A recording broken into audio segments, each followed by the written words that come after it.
To news today. Coming up, 1.3 people killed with one other person in critical condition. An accident involving a Metro Mass bus and Nissan Saloon car in Savlugu. In business, $90 million invested by ECOWAS Bank for investment and development invest into developmental projects in Ghana. A partial U.S. government shutdown began its second week Tuesday with a vow from President Barack Obama that he will not negotiate on the shutdown.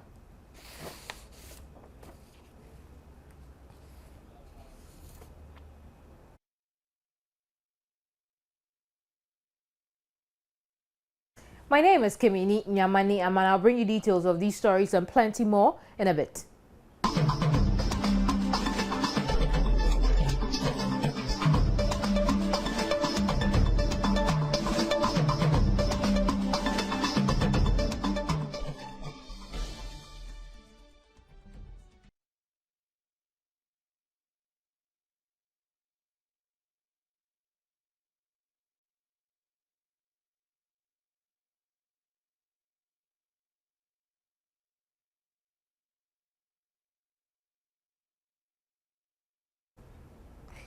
Now, the Chifo Etimokwa District Assembly in the Central Region has lamented resources spent on the recent clashes of illegal Galamsey operators and residents.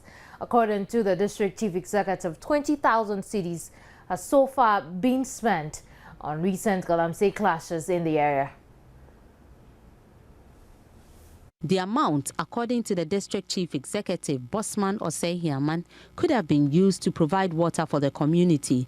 Bosman Osehiaman, who was addressing assembly members at a meeting in Chifopraso, disclosed that the amount was used to cater for the burial of the two deceased persons, as well as cater for the police reinforcement for the period of the clashes. About 120 police personnel had to be sent to the district to maintain peace. The district chief executive, however, disclosed that Galamsey activities had gone down considerably due to the activities of the National Task Force set up by government to deal with illegal mining in the country. He touched on the complete transfer of police personnel from the district and said it was to ensure peace in the area. So I had a meeting. Look at the situation and please, all the police over, please run for your life. We have to become forced. Idea is to become so violent. I said, well, we must have I did as DC, the casa. So I don't have any negative mind against the police. Most of them are police and everything. But the police took certain pain of my statement of this particular issue. But it must have spent a colossal amount of 20,000 currencies on this particular issue. Of which I cannot go to 2 boreholes. He called for a cordial relationship between residents of the district and the police to ensure development targets of the district are met. Now, research has shown the students find it difficult passing their core subjects, mostly because they do not cultivate the habit of reading. Joy News' Justice Forson visited the Ghana Library to gauge how often students visit the facility. US, Singapore and others are far ahead in the field of education attributed to the culture of reading in these countries. A visit to the Ghana Library Board in Accra Central tells an interesting story. Scores of students were seen patronizing the library. These students were sacked from school, but they chose to visit the library than wasting their time anywhere else. Normally on weekends, I visit the library to do some research and maybe things that we have not been taught. And it's not all things that we have been taught in the school, so I just come to the library and do my own research. When I come over here, I can read and learn on my own, but when I go home, I'm being disturbed. That's why I come here. According to research, reading is a multifaceted process that develops only with practice. There are, however, certain aspects of reading, such as fluency and word recognition, which can be learnt in a few years. These basics must be mastered, but at the same time, reading comprehension should be emphasized in the process. For Joy News, Justice Forson's report. Right. And so let's now deal with the issue between Tobinco and the FDA. As we understand, Tobinco has withdrawn its suit in the law court. And joining us by telephone is lawyer Fred Asamoah. He's going to confirm this information that is reaching Joy News at the moment. Many thanks, lawyer, for your time this afternoon. Hello, lawyer Asamoah. Yes. Right. We understand that your client has decided to withdraw the suit filed against the Food and Drugs Authority. Confirm the story for us. That is not exactly the situation. The instructions I have is that my clients, the parties actually, that's what I'm informed, that the parties intend to settle the matter amicably. That's take it out of the media contest. But it doesn't mean that the case is withdrawn yet. You know, in our profession as lawyers, we are sometimes supposed to encourage settlements out of court. But then we hold on with the court action in the sense that we don't withdraw it. After the parties have settled, then the court action automatically becomes unnecessary. It is always possible that they will go for settlement and it will not succeed. If settlement does not succeed, then we go back and the case goes on. And so the position is not that the case has been withdrawn. The position is that the parties have decided to try and settle the matter amicably, if possible. I see. And so now that there are signals that the FDA would want to settle out of court, what does this mean for the case? Oh, it means that, well, the case itself, basically we're asking for an injunction, which is fixed for next week, Wednesday.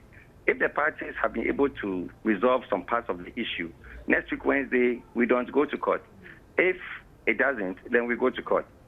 If the parties succeed in settlement, then the FDA may not file their defense, may not file, then we don't put the case for trial. And then eventually, we may discontinue the case. But until we get a clear conclusion to the settlement, the case remains in court.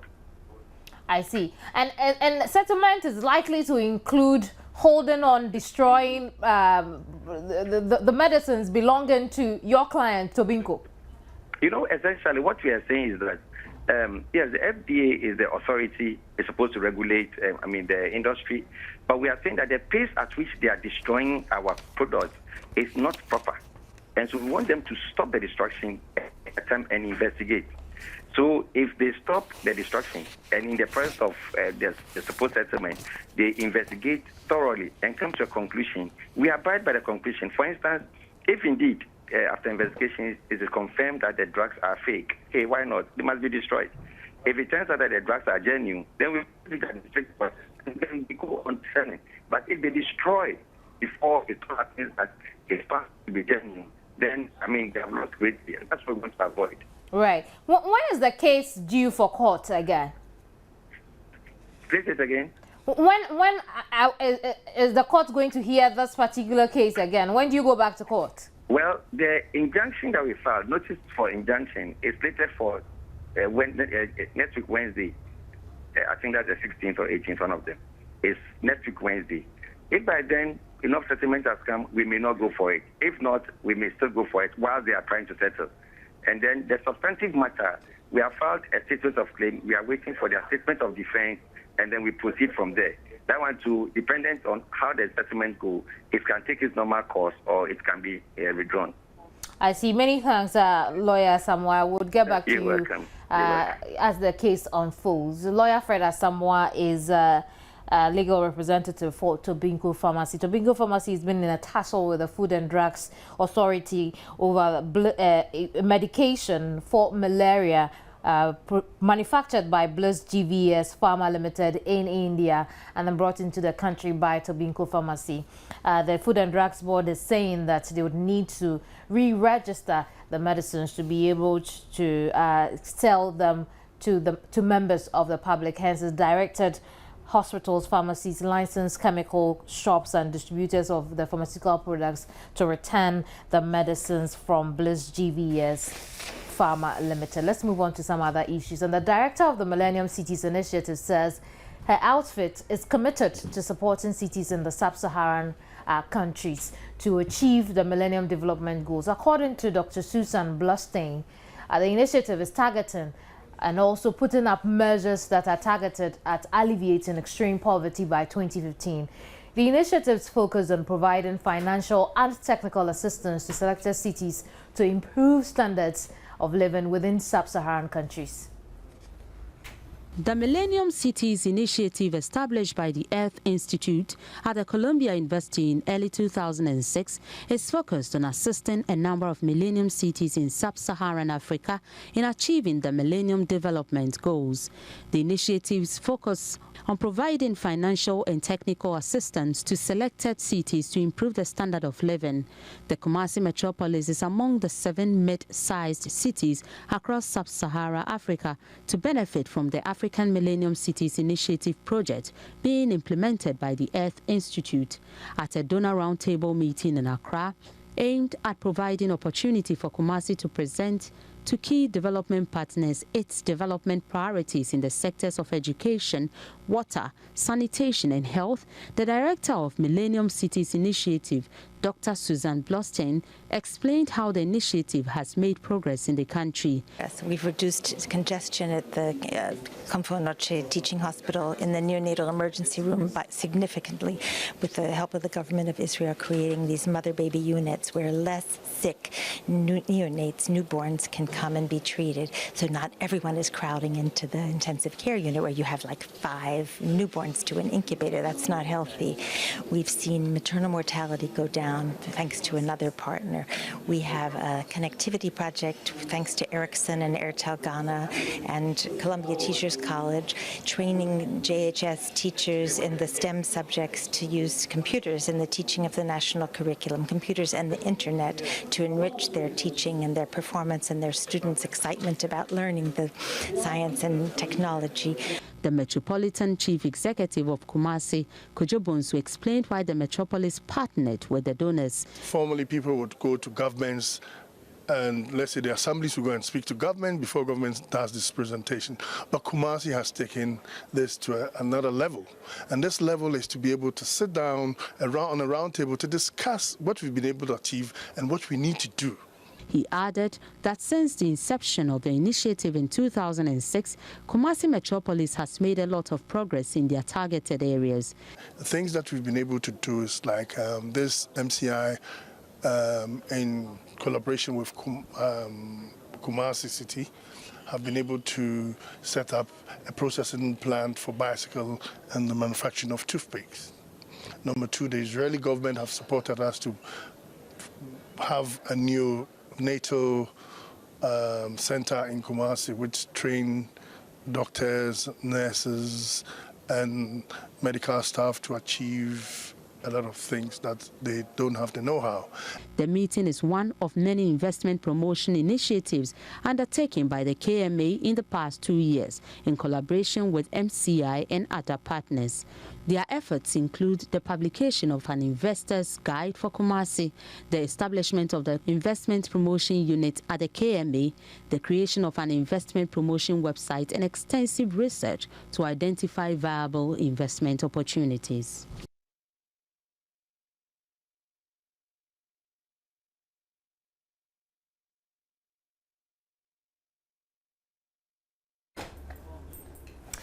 So the National Association of Graduate Teachers has directed its members not to accept any form of redeployment from the Ghana Education Service.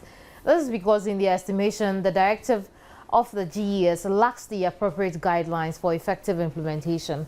The Ghana Education Service says redeployment of teachers across the country has become necessary following the conversion of the 4-year senior high school system to 3 years.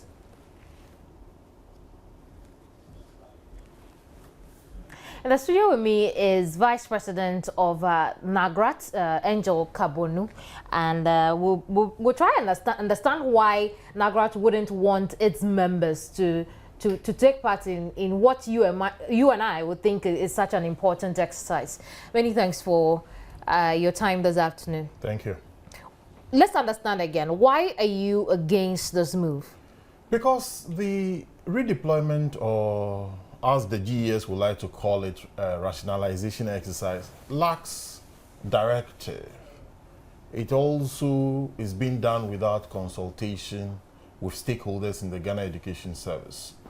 So as a result of that, you have a situation where the exercise is being conducted at the whims and caprices of managers of education at the unit level.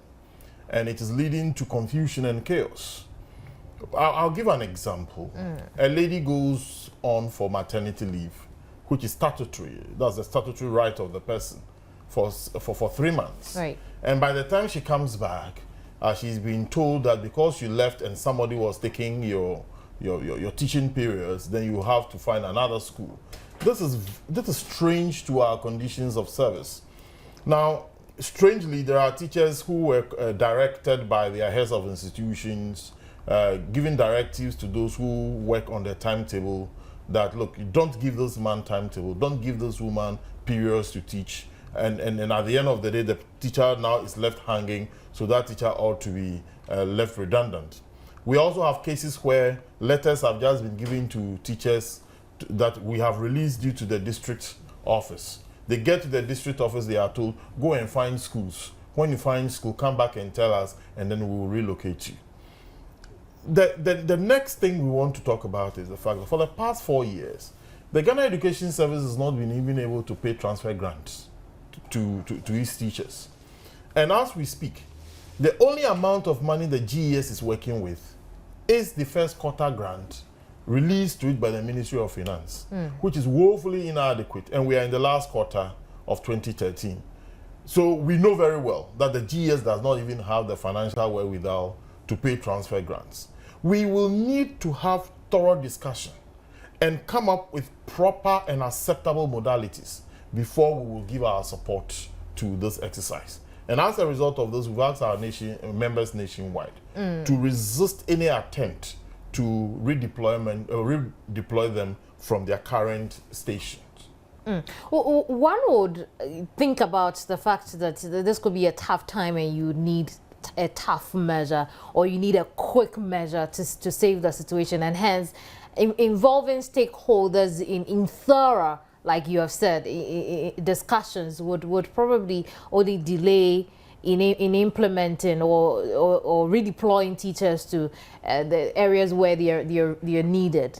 Yeah, you see, when you are dealing with human beings and you are dealing with thousands and thousands of human beings, and you're talking about relocating people, rather than use a mechanical approach, you also have to use a well thought out, well measured approach so as to limit the casualties. I'm saying that advisedly, so as to limit the casualties that are involved.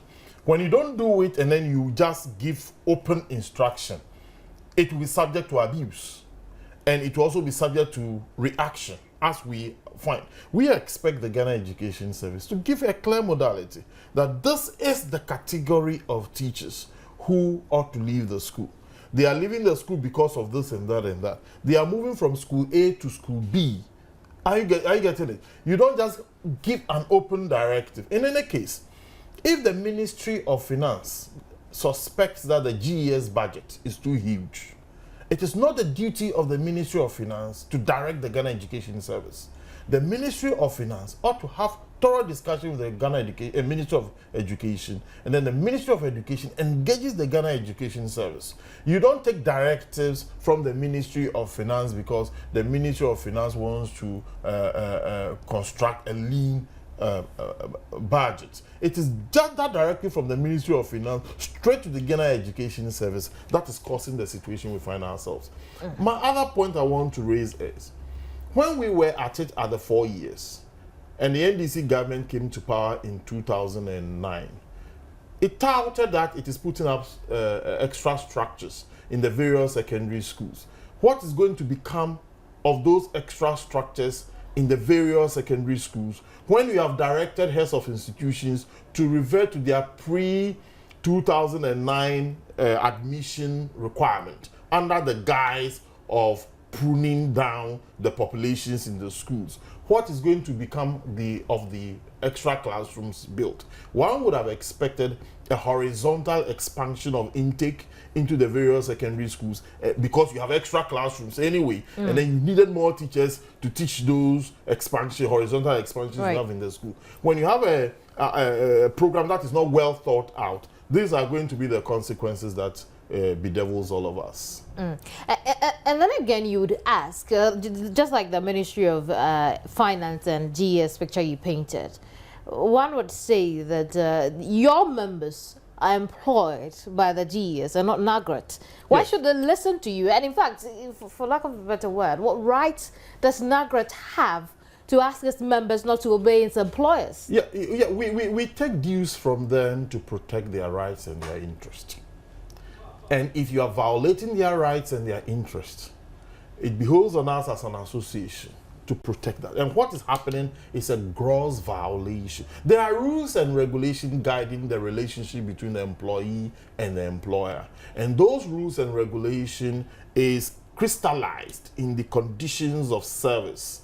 We all will have to respect the tenets of the conditions of service and even aspects of the labor law that guides all of us. So we are calling for this defiant position because we think that the Ghana Education Service is engaged in a haphazard implementation of a program. If the Ghana Education Service thinks it's right to engage the various stakeholders, and indeed the stakeholders are the managers of the schools, the unions, the Ghana Education Service itself, the Ministry of Finance, and the Ministry of Education, we will need to sit down and let's paint the picture as it is. You have a Ghana Education Service that has lost control over its downline managers.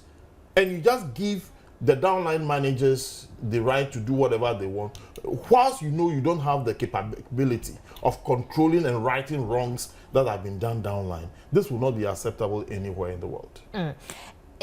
Is that something that is making NAGRAT toe this line as to, the fact that it feels if this is left into the hands of the down managers, like you have described, it could go into some wrong hands? Have you had experiences of that sort? I can give you countless examples of violations. And the Ghana Education Service itself knows, because we've complained to the Ghana Education Service, that the way you have allowed this thing to run without clear-cut guidelines, it's going to get itself back down with violations. And once there are violations, naturally there will be reactions, as we are having. I'll give you an example. You have a school where we have this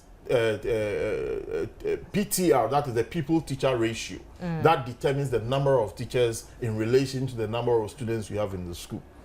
Why will a head of institution double the intake of teachers in the school when you know that the population of that school cannot support that intake?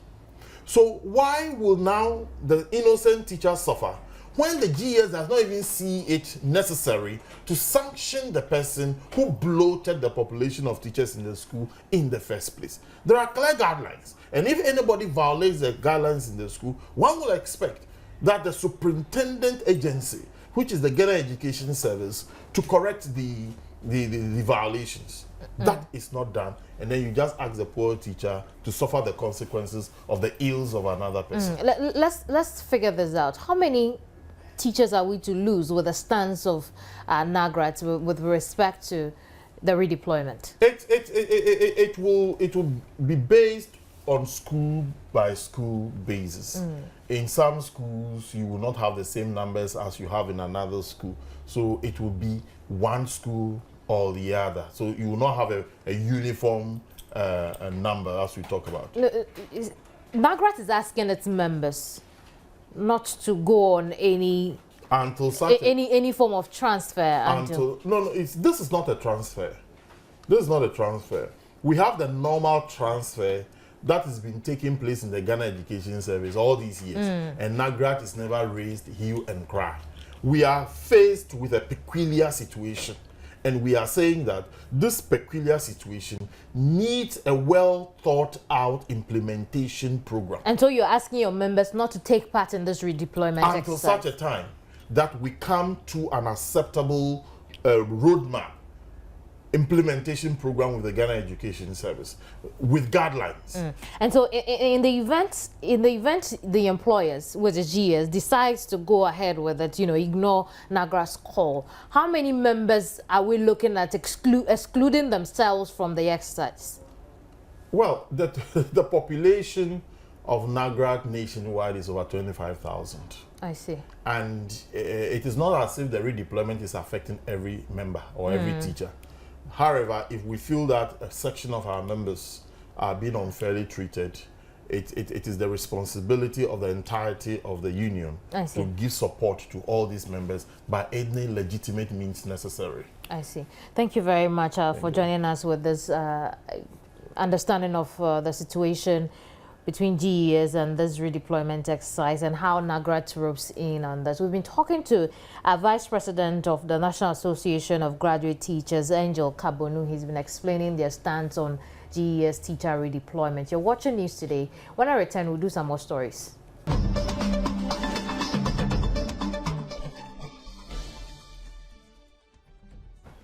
You're welcome back to News Today. And the World Bank is worried that though Africa's economy is growing at a steady pace at an estimated 5.5% per annum, the growth is not reflected in poor communities. Officials of the bank have advocated poverty reduction and the creation of jobs to sustain Africa's growth.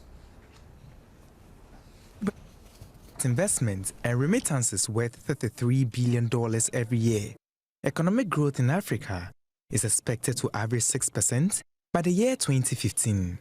The success of this economic awakening is, however, rudely cut short by the high levels of poverty and unemployment that has plagued the continent for years. According to the World Bank, almost 1 out of every 2 Africans live in extreme poverty, though the rate of poverty on the continent is expected to fall between 16 and 30% by the year 2030. Ghana and Senegal were identified as 2 of the countries on the continent with high soaring foreign debts, which officials indicated could cancel out strides made in their respective economies when not checked. Debt in sub-Saharan Africa, government debt has been rising. A few countries such as Ghana and Senegal have seen government debt to GDP ratios rising. The expansionary policies in fiscal policies in African countries have really been, part of this has been because of government stepping up infrastructure spending to meet the large infrastructure gaps in their countries, as well as an increase in pro-poor spending. But moving forward, there needs to be caution in the buffers, in rebuilding fiscal buffers. The World Bank report also indicated that following global financial crisis and recurring climate volatility on the continent, a growing number of African countries are setting up social safety nets to protect the health and livelihoods of the poor and vulnerable during these periods of adversity. The World Bank, however, warned that African governments must strive to make the growth of their economies parallel to commodity prices to mitigate the effects of the high cost of living. They contend that the growth of Africa's economy must take place where the poor and vulnerable are congregated. Whereas in the developing world as a whole, 1 percentage point in growth lowers poverty by 2 percentage points. In Africa, it does so by less than 1 percentage point, about 0.7 percentage points. So this is what economists call the growth elasticity of poverty. And in Africa, that's lower than we would like. So we look a little bit in the pulse at issues to do with enhancing the effectiveness of growth in reducing poverty by making growth take place in the places and sectors where the poor are, so by strengthening agricultural and rural income growth, by boosting productivity in agriculture, but also by boosting the employment opportunities in off-farm activities in rural areas. Officials also called for the allocation of cash resources and creating member stakeholders from the communities which boasts of natural resources as one measure of eradicating poverty on the continent. On the telephone is financial analyst, also lecturer at the University of Cape Coast Business School, John Gachi. Good afternoon, John. Good afternoon. And so, John, here the World Bank tells us that really our economies are growing 5.5% per annum, but it's not reflective in our poor communities. How's that?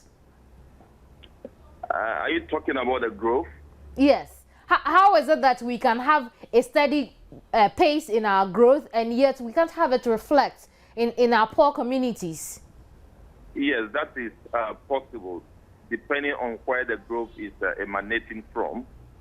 In our case, we have realized that the growth is emanating significantly from the services sector and also from the mineral subsector of the economy. We have also realized that the services sector and the mineral subsector, even though they are contributing greatly to the growth of the economy, do not have the ability to generate the needed growth that the economy needed for its people. And that is the reason why we are having what people are describing as jobless growth in the economy. But that is not a bad news. What it means is that the managers of the economy should be able to study the areas within the services sector and the growth in the mineral subsector and how to use those sectors to influence the growth in other sectors of the economy, especially one sensitive sector of the economy that can have great impact on job creation in the country is agriculture subsector, because there are a lot of linkages with agriculture with respect to agribusiness, commercial agriculture, and processing, and etc. within agriculture. So if we will be able to translate the growth in the services sector and the benefit we are getting from the mineral sector, including mining of gold, bauxite, manganese, and the proceeds from the oil sector, to be able to influence this key sector of the economy, then we will be helping our people to generate growth, to generate job creation in the country. So I think that is the reason why we are suffering from this. But in Ghana, the 5.5% the World Bank referred to was with African economies. Would you say it's actually reflective of how our country, Ghana, is also growing? Can you repeat the point again? I'm saying this 5.5% growth per annum for Africa, for economies was referred to the entire continent. But in the case of Ghana, is this 5.5% reflective in our economy as growth? We are not growing at the rate of 5%. That is supposed to be the average growth estimate for Sub-Saharan Africa. But on average, I think for the past 10 years, we have been growing beyond the Sub-Saharan African growth projection. We are right now above 6% growth rate, which means we are again above the estimate for the African sub-region, which means we are doing a lot. And when we sustain this, especially in the key area that we are talking about, we should be able to develop our economy far, far better than what we are experiencing today. And what it means, again, is that with this current level of growth, it's only few people who are benefiting from the growth. The growth is not actually spread out. The growth is also actually distributed fairly to affect the life of majority of the people in the country. And how can we reverse that? That is what I said earlier on, that we shouldn't look at the growth in the mineral sector and the growth in the services sector as a bane on the economy. But we should look at how we are going to use the specific segment of the mineral subsector and the service sector to influence the other sectors of the economy. For example, how do we use the growth of telecommunication subsector to influence rural agriculture, to influence rural economic activities in the country? How do we use the growth in the transport sector to influence agriculture productivity in the country? How can we better allocate revenue from the mineral sector, revenue from the oil sector, to better influence agriculture in the country so that majority of the people can benefit from the growth of the country in terms of job creation and employment activity. Over time, haven't we been trying to do this? This reverse mode you have just told us about, trying to invest into our agricultural sector. Haven't we already tried that? Yeah, we are doing that, but the dividend is not coming in a robust form. So that is the reason why we need to have a second look at how we are allocating our resources, especially to the agricultural sector.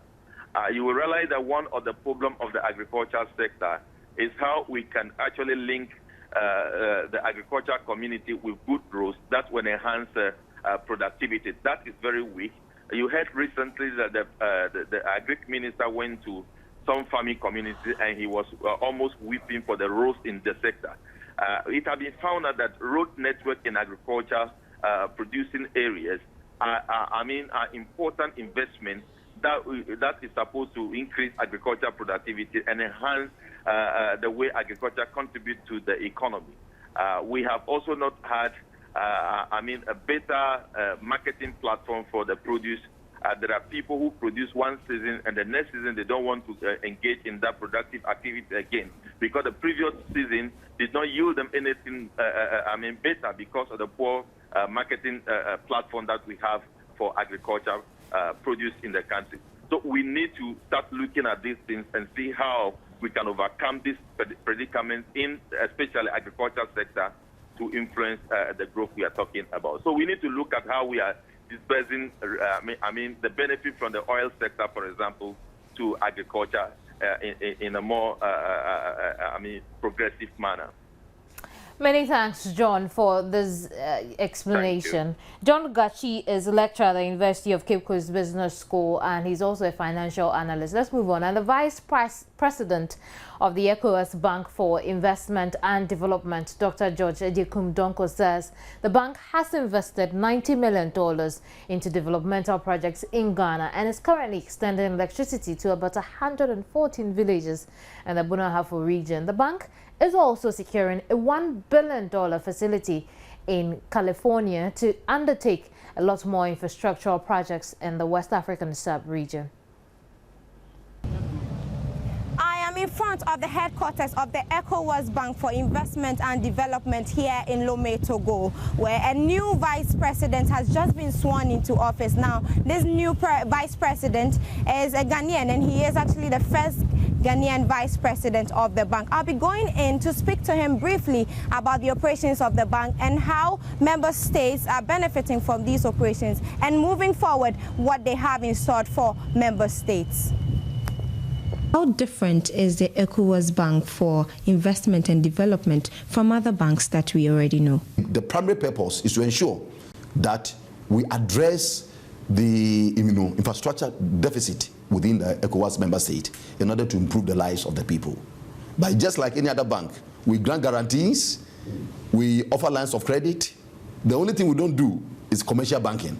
What is the bank doing currently to attract the private sector into its fold? What are the opportunities for investors and promoters who are interested in securing your facility? When we talk of reserve, you know that we're talking about share capital reserve, and we're also talking about revenue reserves. If we add these two types of reserves together, as of today, we have over $300 million US. We can only increase our reserves if we are able to increase our revenue.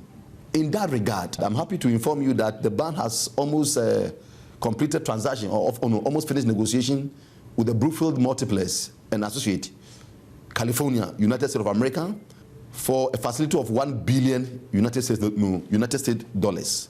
This amount is supposed to be injected into the private and the public sectors of our economy. What are the qualifications or the conditions for these investors? Your project must be located within the ECOWAS member state. Foreign investors who are desirous of investing in the West African region can also come for any facility, provided that their investment will be limited to any of the ECOWAS member states. We also want to ensure that you also fall under the areas which we cover. For example, rural development, infrastructure, telecommunication. If you are bringing the projects and it is not within these areas, or it is not around these areas will be reluctant to come on board. What is the bank doing to bridge the infrastructural gap that we have in the sub-region, specifically Ghana? From 2004 to December 2012, the bank had committed an amount of $1 billion into projects alone. In Ghana, for example, we have invested over $90 million. We are also involved in the construction of Bekwai Hospital. We are also involved in extending electricity to 114 villages and towns in the Brahafo and the Ashanti regions. We are involved in modernizing the Ghana National Fire Service. These are even, with regard to the public sector. We may not be able to do what we would have wished to do because of our limited resources.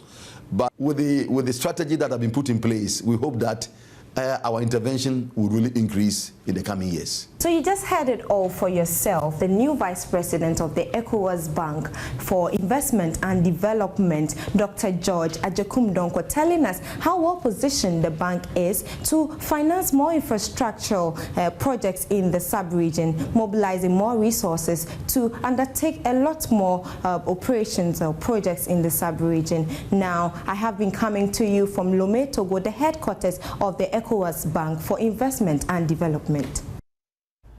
Now from Lomé, a partial U.S. government shutdown began the second week Tuesday with a vow from President Barack Obama that he will not negotiate on the shutdown or the country's debt ceiling while under threat from Republicans. President Obama has urged Republicans to drop what he calls the ideological demands and move beyond the manufactured crisis caused by the shutdown. He said Congress must pass a clean spending bill to reopen the government, one with no issues attached, before he will hold talks with Republicans on fiscal and budget issues. Republican House Speaker John Boehner has said it is the president, not the Republicans, who is risking economic catastrophe by refusing to talk.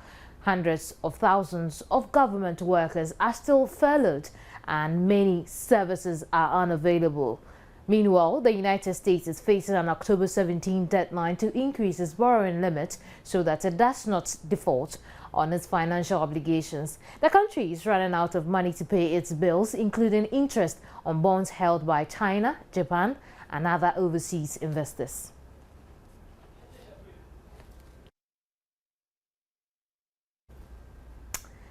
Newsday returns after this.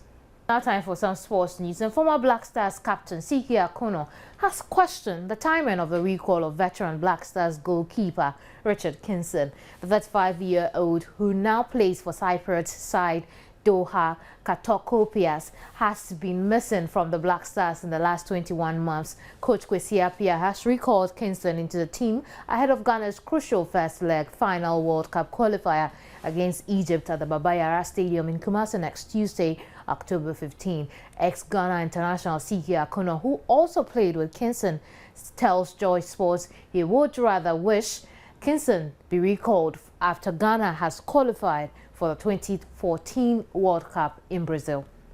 Kinson's invitation is a laudable gesture. Don't get me wrong. I'm just worried about the timing. You know what I mean? Now, if you invite Kinson is a big name as far as goalkeeping in this country is concerned, the national team. Are you going to play him or are you going to put him on the bench? If you put him on the bench, you put a lot of pressure on Fatah Dawda. I'm not against it, but I'm just worried about the timing because if he should play, that is fine. He has the experience. Don't get me wrong. His experience is going to help us. But I would have thought that maybe after we've qualified, then he comes in, and then, of course, with his rich experience, help the young ones and the other guys as well. Also, former Black Stars captain and safest pair of hands, Abubakari Damba, has revealed that he is partly to blame for Ghana's inability to qualify for the 1994 World Cup hosted by the United States of America. Ghana could not progress to the final qualifying phase of that World Cup due to a 2-0 loss to Algeria in Algiers. Abubakari Damba says he accepts partial responsibility for that loss. It's part of my fault simply because there was so much confidence that was imposed on me, and everybody was looking up to me, and it was quite disappointing because it was not because of my inability or not being a capable goalkeeper, but the circumstances did not allow me to perform how I should have performed. It was quite disappointing. But anytime I look back to it, I feel very, very disappointed, but still, I still take inspirations from the fact that I had a lot to learn. So based on that, when I talk to young up-and-coming goalkeepers, you know, I let them know that they can, you know, along the line, they will meet such circumstances and how they are going, how they should, you know, be able to deal with these circumstances. Let's do some cricket now, and it will see a major facelift in the coming days after an Indian philanthropist and cricketer, Akolia Patel, donated a world-class oval situated at the Achimota School worth $120,000 to the Ghana Cricket Association. The oval is expected to enhance the performance of Ghanaian cricketers in local and international competitions. It has been known as the cradle of cricket here in Ghana because we had the first cricket oval, and in fact the national team uses this place as its home ground. So the students play cricket. We have forever played cricket in Ghana, so that if you look at the Ghana national team, you see that most of them are Achimotans. So this cricket oval, an additional one, is very important to us. First of all, I like cricket. I'm from India, so Indians, we are playing cricket a lot. And then I'm player for the cricket. So I decided to start this. I don't know that I spent this much in the starting. While it was going on, I was forced to do this because I cannot leave halfway. It was not easy to finish, but by God's grace, I was able to do this. We thank God for that. And cricket ends the sports segment, brought to you by Tigo. Elsewhere, British drug maker GlaxoSmithKline is seeking regulatory approval for the world's first malaria vaccine after trial data shows that it had cut the number of cases in African children. Now, experts say they are optimistic about the possibility of the world's first vaccine after the trial results. Malaria, a mosquito-borne parasitic disease, kills hundreds of thousands of people worldwide every year. Scientists say an effective vaccine is key to attempts to eradicate it. The vaccine, known as RTS-S, was found to have almost halved the number of malaria cases in young children in the trial and to have reduced by about 25% the number of malaria cases in infants. GlaxoSmithKline is developing RTS-S with a non-profit Path Malaria Vaccine Initiative supported by funding from the Bill Melinda Gates Foundation.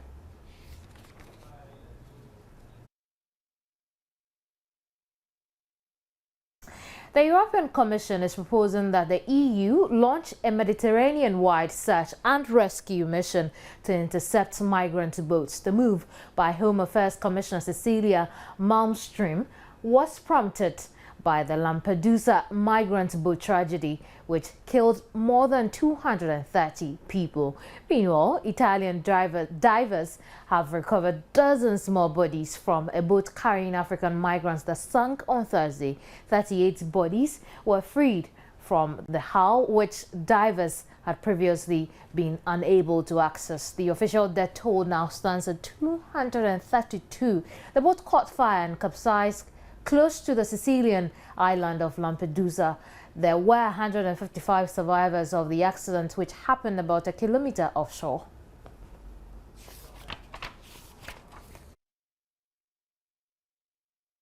Afghan President Hamid Karzai has criticized NATO for failing to bring stability to Afghanistan in over a decade. He said NATO had incorrectly focused the fight on Afghan villages rather than Taliban safe havens in Pakistan. President Karzai has just 6 months remaining in office until his successor is elected. They want us to keep silent when civilians are killed.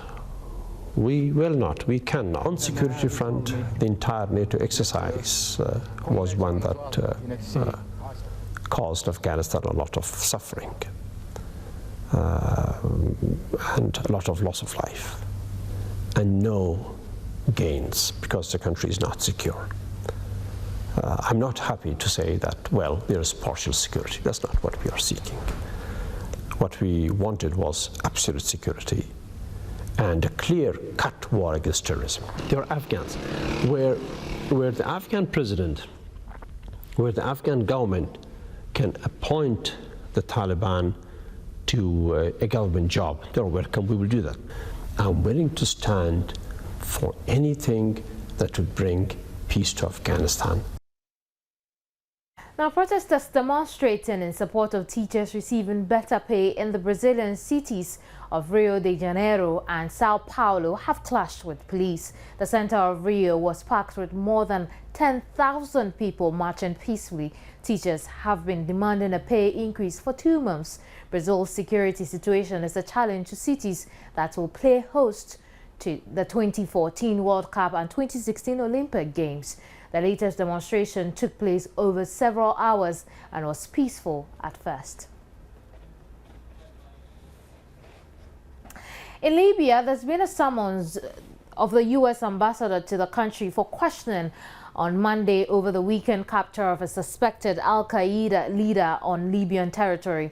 Anas al-Libi, a suspect in the 1998 bombings of the U.S. embassies in Kenya and Tanzania, was seized in the capital Tripoli on Saturday. Libya's Minister of Justice wanted a number of explanations concerning the case, a statement said. The U.S. has said Libi was a legal and an appropriate target. That'll be all for the segment. Let's quickly move on to some showbiz news. And the very first real-life movie, Crossroads, was about the real-life history of Joyce, an HIV patient. The premiere saw both young and old in attendance. In case you missed it, Showbiz brings you highlights of that event.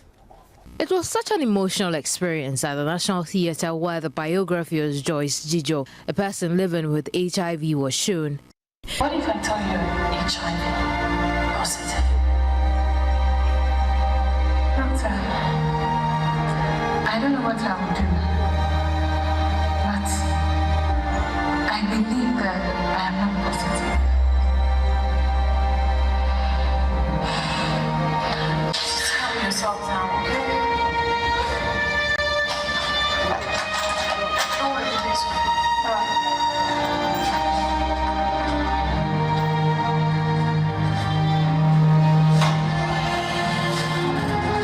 Some cast who spoke to Joy News shared their experience about the movie. I'm privileged to be part of this movie because it has some emotional aspect of the film, and the fact that it's a true life story of somebody who had gone through challenges upon challenges. The first night I watched this film, I was full of tears, you know, because I didn't understand why, for any reason, there's a single person could go through challenges upon challenges. I asked myself why. This is one of the few real life stories that I've done, and this is very, very emotional. So I said, okay, since this one is going out to educate people and it's a real life story, it's not like somebody sat at the beach or anything to think about it and write, or somebody slept and dreamt of it. Why not? Let's just do this to educate and create the awareness of HIV and AIDS in Ghana. You know, we Ghanaians, we have different perceptions. When someone has HIV, they think the person is not, I mean, we shouldn't entertain the person. We shouldn't let the person come to us. Just before we go, 3 people have been killed with 1 other person in critical condition in an accident involving a Metro Mass bus with registration number GS3620Z and a Nissan Salon car with registration number 2058W at Savlugu on the Tamale-Bolgatanga Highway. The Metro Mass bus was from Bolgatanga to Tamale, while the Nissan Salon car was from Tamale headed Bolgatanga. All the 3 feared dead and 1 in critical condition were traveling on the Nissan Salon car, but no one got hurt in the Metro Mass bus. A passenger on the bus, Edna Dontege, told Joy News that the Metro Mass bus from the Bolga end of the road was on top speed, overtaking a motorcycle, then hitting the Nissan car that was also at top speed from the Tamale direction of the road. The bodies have since been picked up and deposited at a nearby hospital.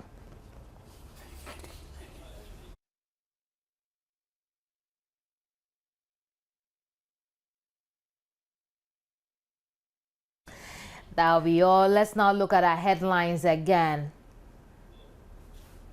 3 people die while 1 critically injured in an accident involving Metro Mass bus and a Nissan Salon car.